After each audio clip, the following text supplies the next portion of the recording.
Anime dropped this year number 31. Summoned to Another World for a second time. One episode watched. 2 out of 10. So let's be clear. The whole setup for this show is just an excuse to be able to skip over some of the early phase isekai stuff that we normally see, like the main character getting their footing in the world and gathering their party that will be with them for the rest of the series. Yet it kind of failed to do that.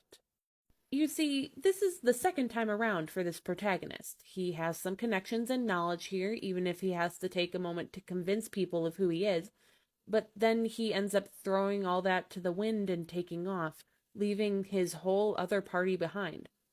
Pray tell, what is the point of establishing his whole old party as being together in this one place and ready to do it all over again with him if we're just going to leave them behind at the end of the first episode?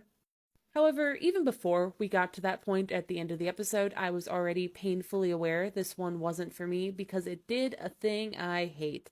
It showed us a female character who is presented as competent and well respected, but at a slap to the rear from the lead and realizing who he is, she turns into a blithering masochist who literally lets him use her as a chair. Thanks, I hate it!